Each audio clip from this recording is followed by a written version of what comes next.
હાલો friends, કેમ છો બધા? જય શ્રી કૃષ્ણ. આજે આપણે બનાવીશું ઢોસા.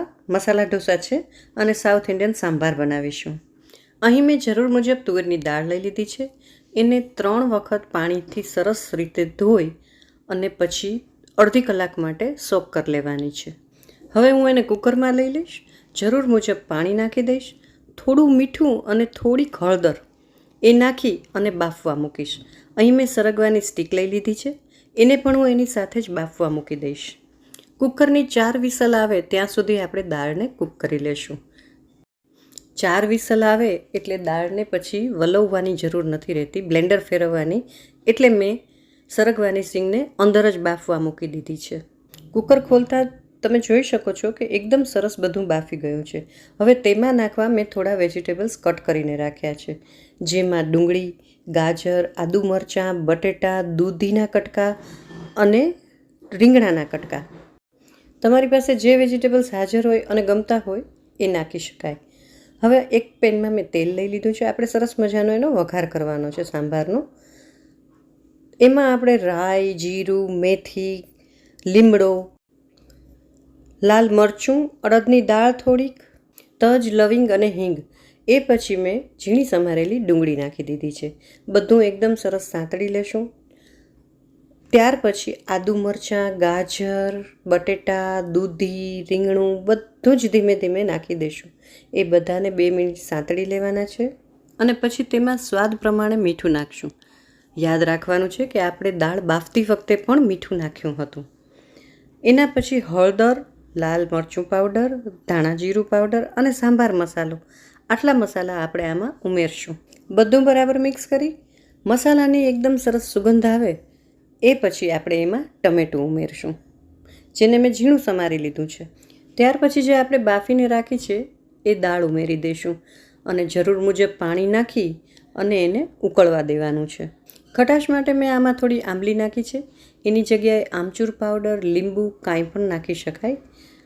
બસ છેલ્લે ફ્રેશ કોથમીર નાખી અને એને સર્વ કરશું. તો છે ને, સાંભાર બનાવવો એકદમ સરળ. તમને બધાને કોઈ પણ રેસીપી એકદમ સરળ રીતે શીખવવી એ જ મારું કામ છે. એના સામે તમારે ફક્ત વિડીયો પૂરો જોવાનો છે, ગમે તો લાઈક કરવાની છે અને કમેન્ટ કરવાની છે કે કેવું લાગ્યું, શું લાગ્યું, અને બસ ફ્રેન્ડ્સ ને ફેમિલી સાથે શેર કરવાનું છે. અને હજી સુધી જો મારી ચેનલને સબસ્ક્રાઈબ ના કરી હોય તો એ કરવાનું છે. સિમ્પલ. તો મિત્રો, તમે પણ આટલું કરવાનું ચૂકતા નહીં હો. તો મિત્રો, તમે કમેન્ટ કરીને મને એ જણાવજો કે તમે જ્યારે સાઉથ ઇન્ડિયન સાંભાર બનાવો છો તો આ સિવાયના કયા ઇન્ગ્રેડિયન્ટ્સ નાખો છો. અને એક ટીપ આપું કે જો તમારે ચટાકેદાર સાંભાર બનાવવો હોય તો ઘરમાં જે ખાટું અથાણું પડ્યું હોય ને એની 1 ચમચી ઉમેરી દેજો. પછી જોજો કે સાંભાર કેટલો સુપર બને છે. આવી નાની નાની જે ટિપ્સ હોય છે ને એ ક્યારેક બહુ કામ આવતી હોય છે. એટલે વિડીયો પૂરો જોવાનું અમે લોકો એટલે કહેતા હોઈએ છીએ. ચાલો હવે મસાલા ઢોસા બનાવીએ છીએ તો એનો મસાલો બનાવી લઈએ. એના માટે એક લોયામાં મેં તેલ લઈ લીધું છે. એમાં તેલ ગરમ થઈ જાય એટલે હું રાઈ, જીરું, ચપટી અડદની દાળ ઉમેરી દઈશ, લીમડો, લાલ મરચું, હિંગ, ઝીણી સમારેલી ડુંગળી નાખી દઈશ, હળદર, મીઠું અને બાફેલા બટેટાના ટુકડા, આદુ મરચાં અને કોથમીર નાખી દઈશું. તમને કટકા ન ગમતા હોય તો થોડું મેશરથી મેશ કરી અને આ મસાલો બનાવી શકાય છે. તો કેટલો ઝડપથી બની જાય છે તમે જોયું. આ મસાલો બનાવતી વખતે તમને જો ગમે તો થોડોક સાંભાર મસાલો ઉમેરી શકાય. એનાથી તમારા મસાલાનો સ્વાદ 2 ગણો થઈ જશે. તો બસ એકદમ ઝડપથી આપણો મસાલા ઢોસાનો મસાલો પણ રેડી થઈ જશે. હવે અહીં ઢોસા બનાવવાનું ખીરું મેં આ વખતે તૈયાર લીધું છે. જો ઘરમાં બનાવવા માગતા હો તો 3 ભાગ ચોખા, 1 ભાગ અડદની દાળ અને 1 ચમચી તેમાં મેથી ઉમેરી દેશો ને તો બહુ જ સરસ મજાના કડક ઢોસા થશે. આ બધાને 3 થી 4 કલાક માટે પલાળી અને પછી એને મિક્સરમાં પીસી લેવાનું છે. એકદમ સરસ ઝીણું પીસવાનું છે અને ત્યાર પછી પાછા 3 થી 4 કલાક આથો આવવા માટે રહેવા દેવાનું છે.